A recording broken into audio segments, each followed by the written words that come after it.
We're in section 2-1,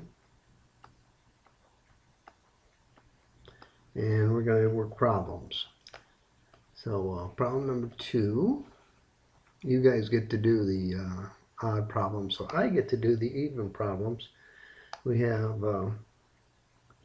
dx dt, doesn't look too much like a d, looks pretty bad, is 10x minus x squared.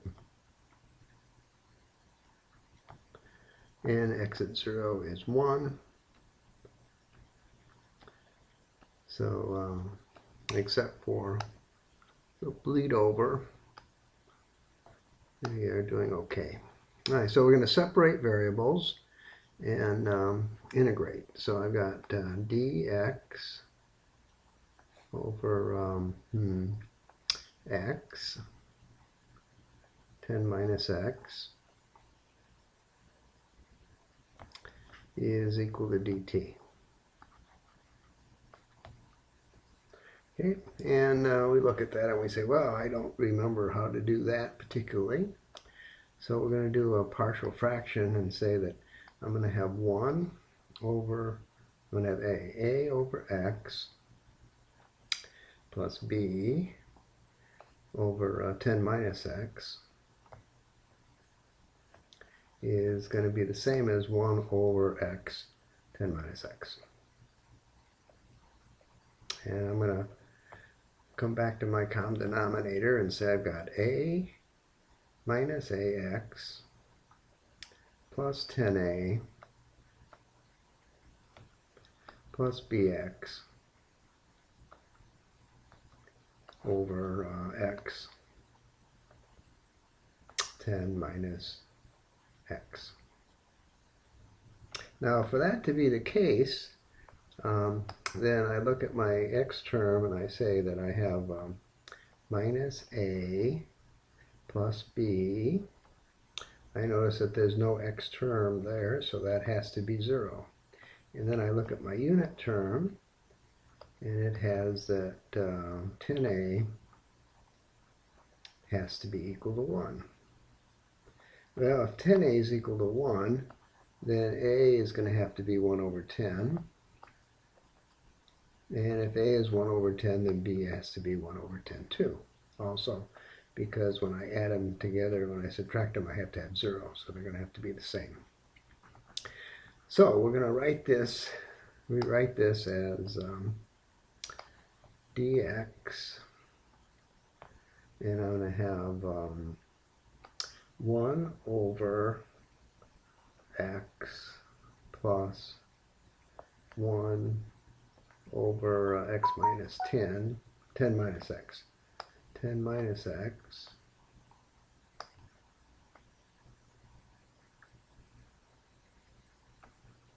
and then that 1/10 I'm going to put on the other side of the equation and call it equal to 10 dt.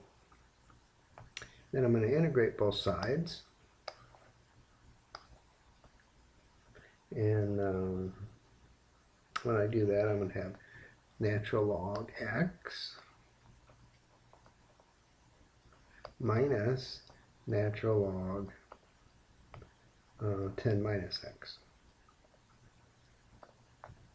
is equal to 10t plus some constant.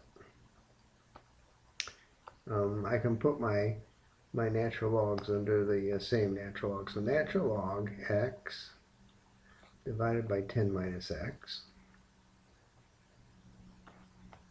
is equal to 10t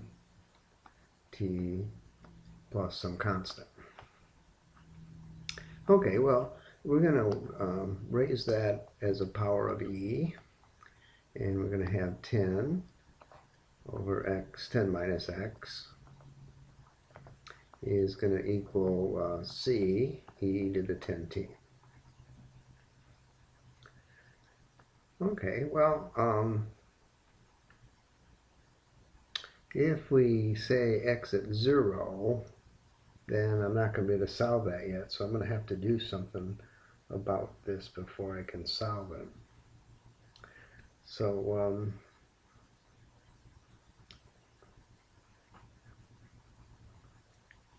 well, no, x of 0 is 1. So I'll apply the initial conditions. Apply initial condition, x at 0 is 1. And so I get 1 over 9 is equal to c. E to the 0 is 1, so I don't have to write that. So c is equal to 1. C is equal to 1 over 9. Okay, so I've got x of t divided by 10 minus x of t is going to be equal to 1/9 e to the 10t.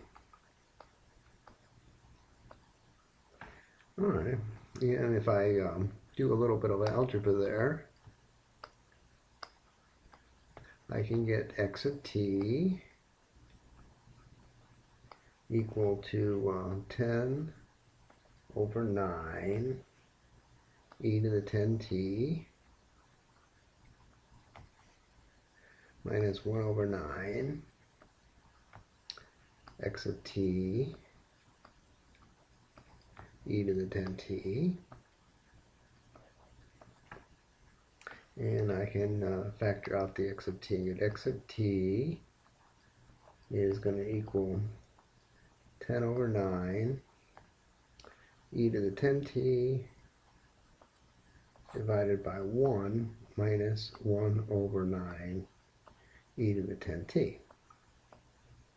And I say, well, that's pretty ugly looking, but if I multiply top and bottom by 10 and get rid of the e to the 10t, somehow I probably will do okay. So give me 10 over 1 plus 9. That's a plus sign here, by the way, in case anybody is wondering. 9 e to the minus 10 t. And we'll call that our final answer. Okay, so much for problem number 2. Going to problem number 4. dx dt is 9 minus x squared, and I've got x of 0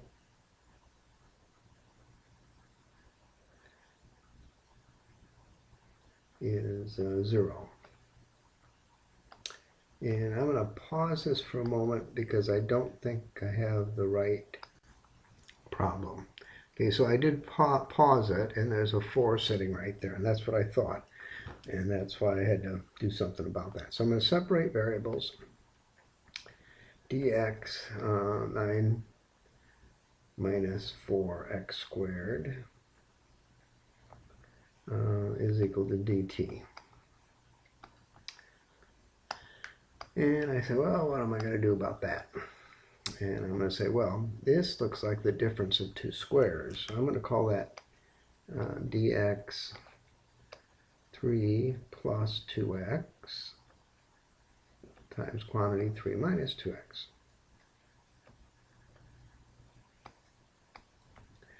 Is equal to dt. And then I'm going to do a partial fraction and say 1 over 3 plus 2x 3 minus 2x is going to equal a over 3 plus 2x plus b over 3 minus 2x. And then we're going to solve for a and b. So we'll get it under a common denominator, 3 plus 2x, 3 minus 2x. And now I'm going to have 3a minus 2ax plus 3b plus 2bx. Okay, and I'm going to look at the x term, And I'm going to say that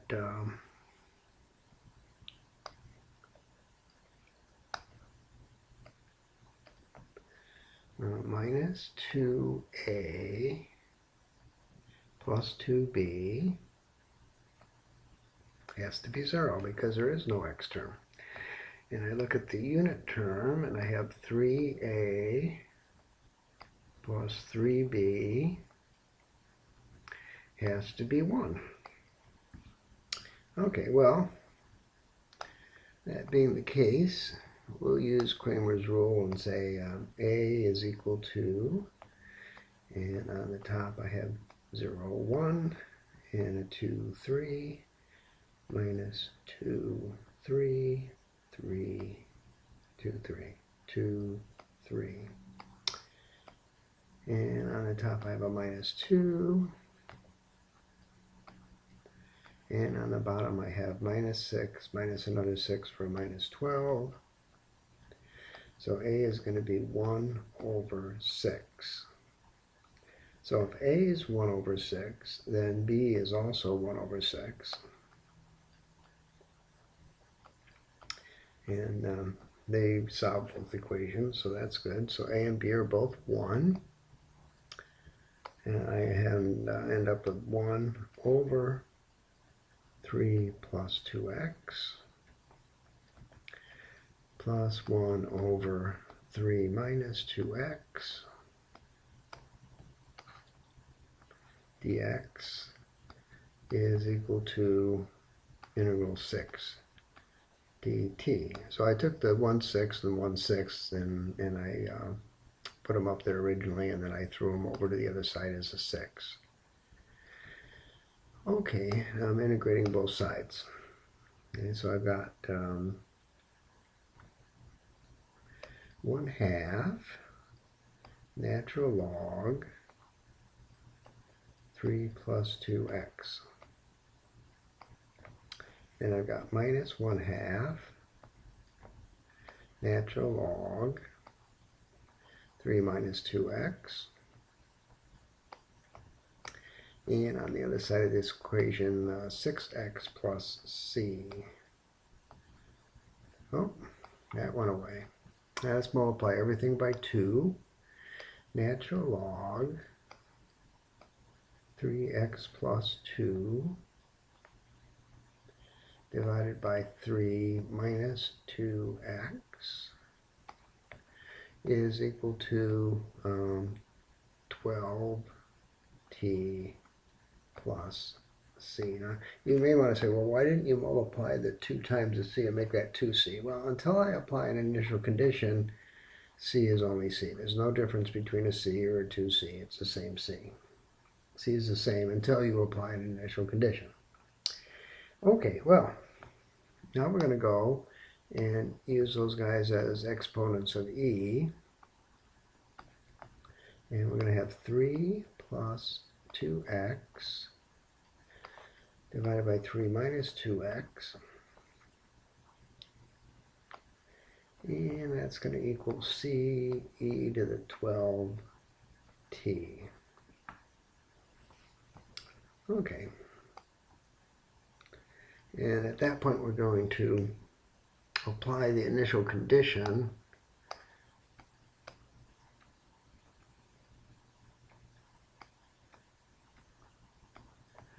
And the initial condition says x at 0 is 0.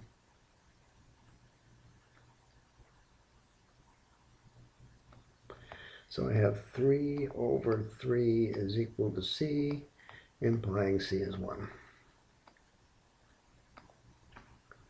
Okay, so now I've got 3 plus 2x is equal to 3 minus 2x times e to the 12t. And with a little manipulation, we can come up with x of t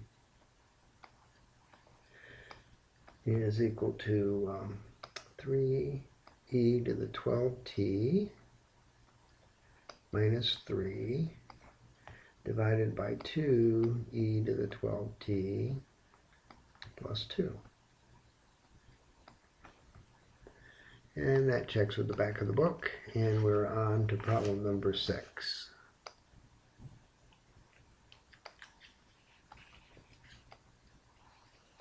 As we get deeper into the problem set, it gets simpler. So dx dt is 3x x minus 5. And x at 0 is 2. So separating variables, dx divided by 3x times quantity x minus 5 is equal to dt. Okay, we're going to use partial fractions again. 1 over 3x x 5 minus x. So I'm multiplying this side by minus 1. I have to multiply that side times minus 1. Okay, so that's what I'm doing. And now I'm going to do my partial fractions. A over x plus b over 5 minus x. 5a minus ax minus ax plus bx over x 5 minus x. I look at the x term and I say minus a plus b is equal to 0. I look at the unit term and I say 5a is equal to 1, which implies a is 1 over 5. And if a is 1 over 5, then b also has to be 1 over 5. Okay, so now I'm going to have 1 over 5 over x plus 1 over 5 over 5 minus x is equal to minus 3 dt, and I'm dx over here. I'm going to multiply both sides by 5, 1 over x plus 1 over 5 minus x dx is equal to minus 15 dt. I'm going to integrate both sides. Okay, I've got natural log x minus natural log 5 minus x is equal to minus 15t plus some constant c. I'm going to raise that as powers of e. After I combine the natural logs together, I'm going to get x over 5 minus x is equal to c e to the minus 15t. Okay, I'm going to apply the initial condition.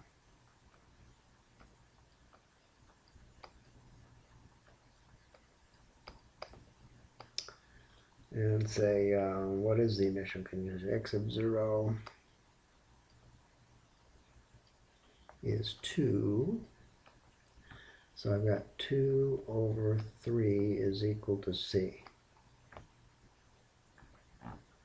So I've got x, 5 minus x is equal to 2 over 3 e to the minus 15t.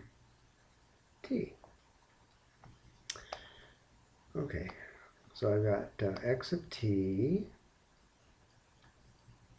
times 3 is going to equal 10 minus x of t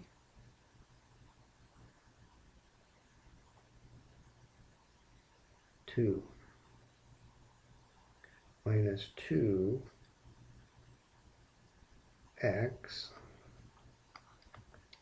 e to the minus 15t. Okay, and then I can, and this is x of t sitting there, so I'm going to do that. So x of t is going to be 10 e to the minus 15t divided by 3 plus 2 e to the minus 15t. And if I divide everything by minus 15t, if I multiply top and bottom by e to the 15t, I end up with 10, 2 plus 3 e to the 15t. Okay, I like that better. Moving on to problem number 8.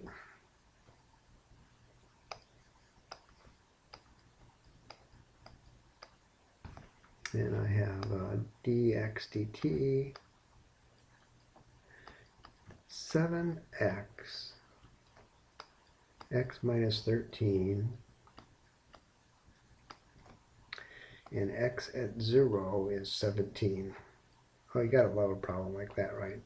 Bunch of prime numbers. And so we got dx, separating variables, z dx 7x x minus 13 is equal to dt.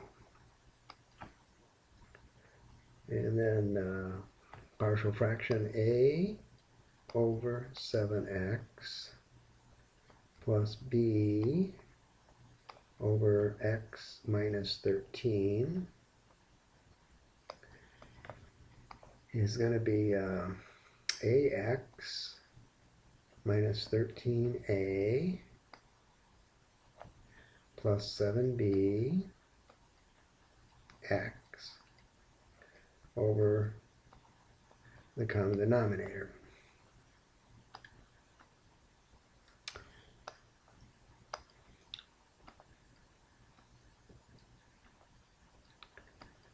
bx. I look at the x term, and I see that a plus 7b has to be 0. I look at the unit term, and I find that minus 13a has to be minus 1 over 13. And if a, this implies that it's equal to 1, which implies that a has to be minus 1 over 13. Okay.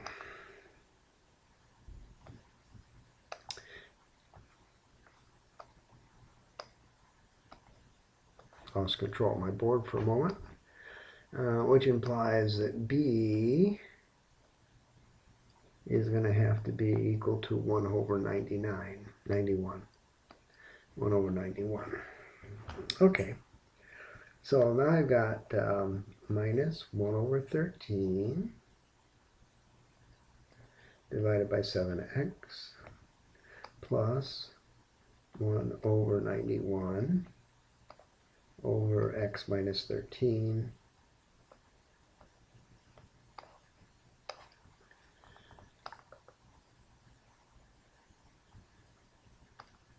dx has to equal dt. And I can integrate both sides. So I've got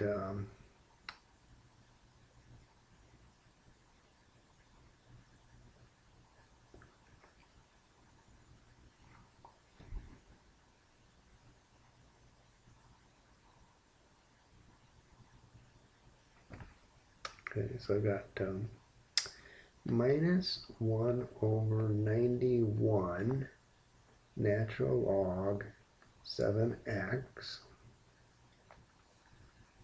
plus 1 over 91 natural log x minus 13 is equal to t plus c, some constant c. Okay, well,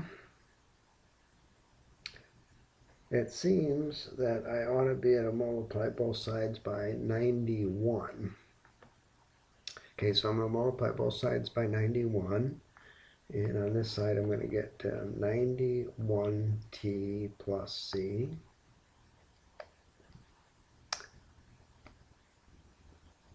And on the other side, I'm going to have natural log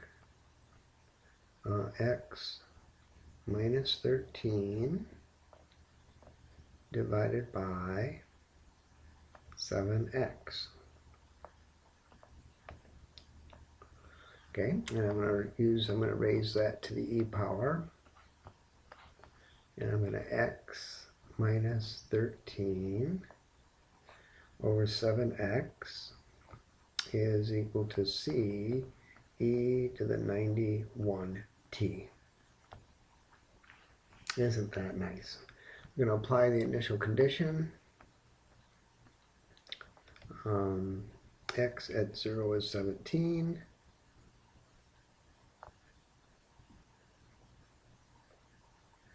(17 minus 13 appears to be 4.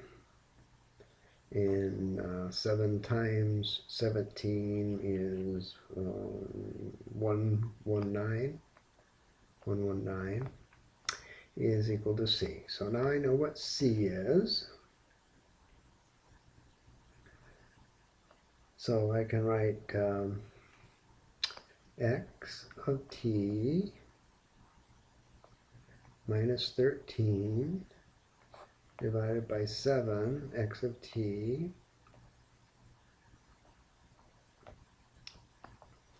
is equal to 4 over 119 e to the 91t. Isn't that lovely? Okay, and I can rewrite that as x of t is equal to x of t minus 13. Minus 13 is equal to 4 over 17 e to the 91t x of t.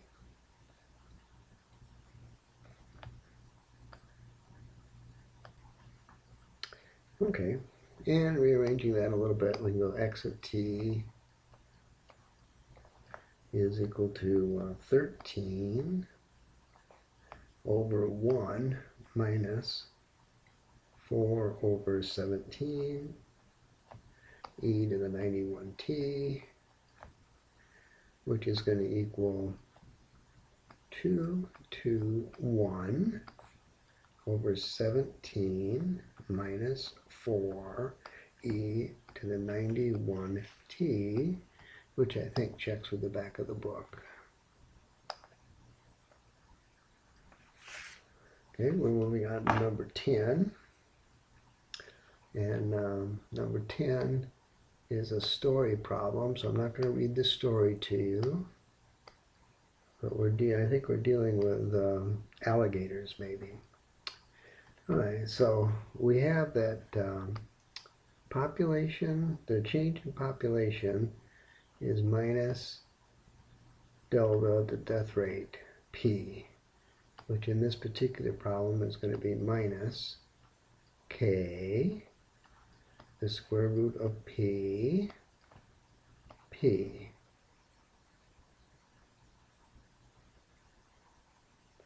which is the same as minus k, the square root of p.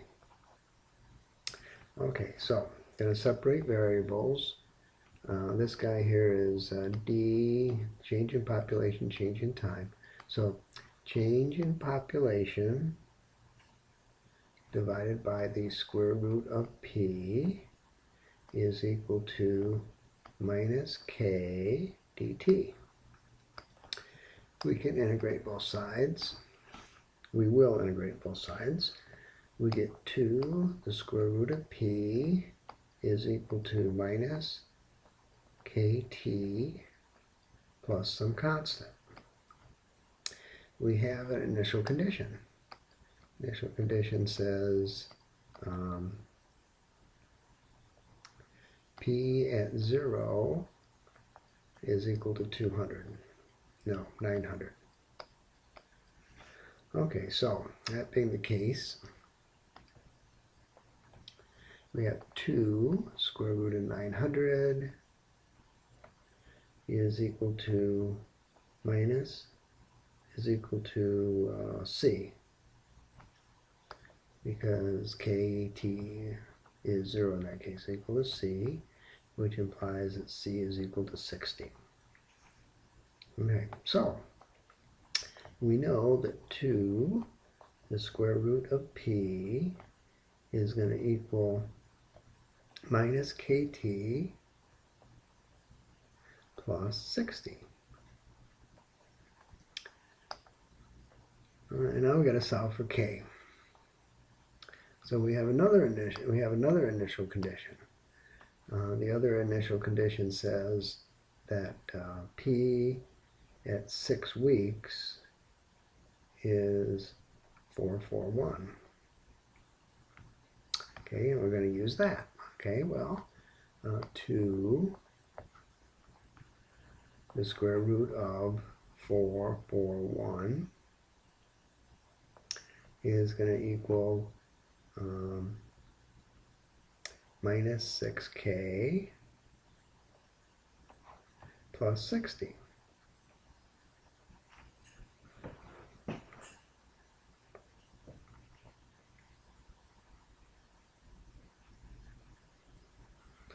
And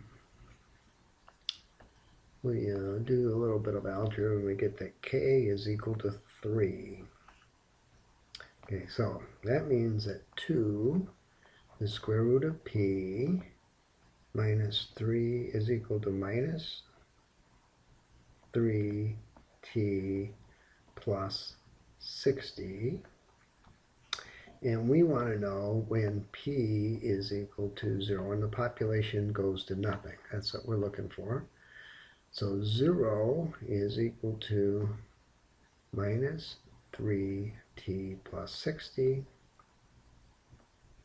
which means that t equals 20 weeks. The population in the pond is 0. Okay, so that's number 10. Doing number 12 next.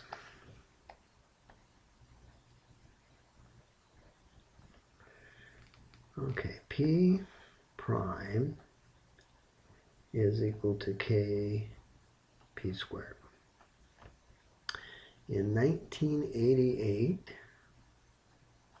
we know P0, this is probably a rabbit problem or something, is equal to 12.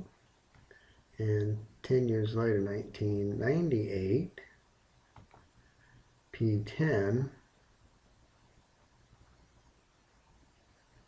is equal to 24. And we want to know when the population is going to be infinite. Okay, so that's what we're trying to do. Okay, so separating variables, I have dp divided by p squared is equal to k dt. I'm going to integrate both sides, and I'm going to get minus 1 over p is equal to kt minus c, or plus c.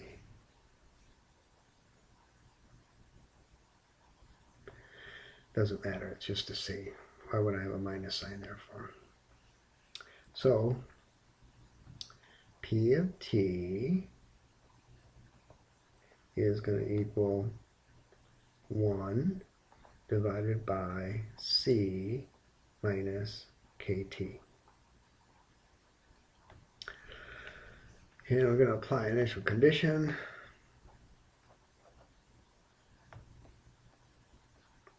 P at 0 is 12. Okay, P at 0 is 12. So 12 is equal to 1 over C, which sort of implies that C has to be 1 over 12.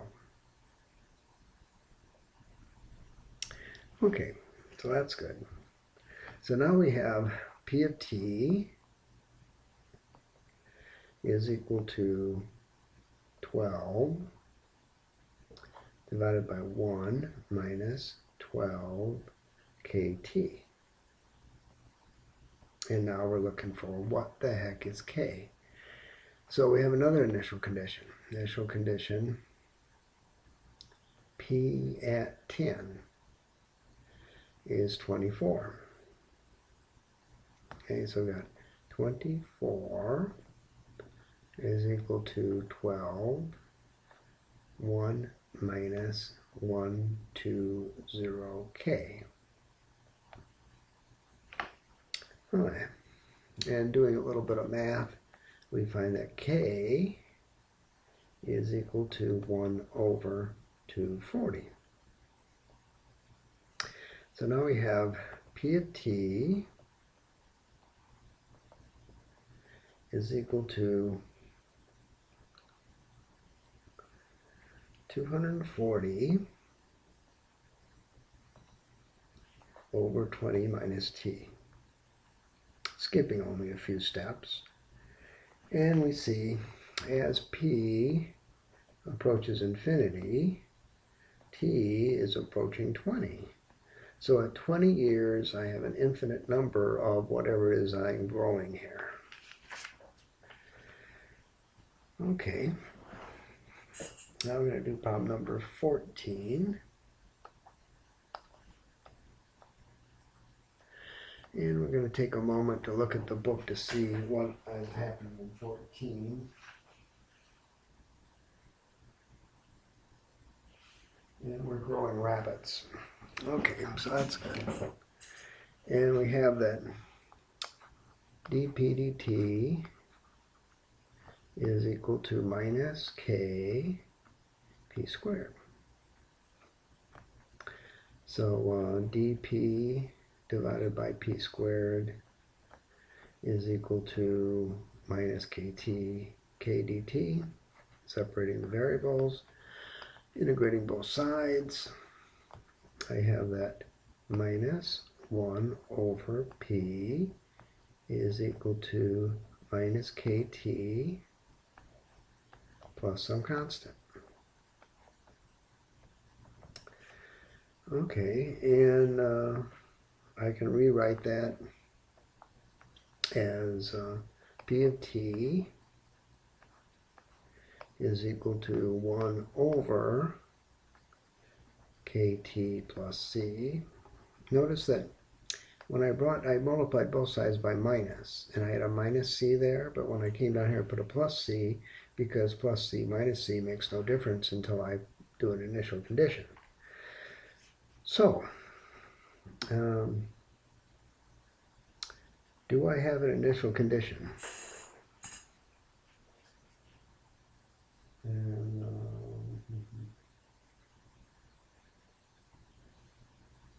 well, I have an initial condition that's implied. So, P at 0 is going to be P0. So that being the case, C has to equal 1 over P0. All right, so that being the case, I have P of t is equal to P0 divided by 1 plus k p0t.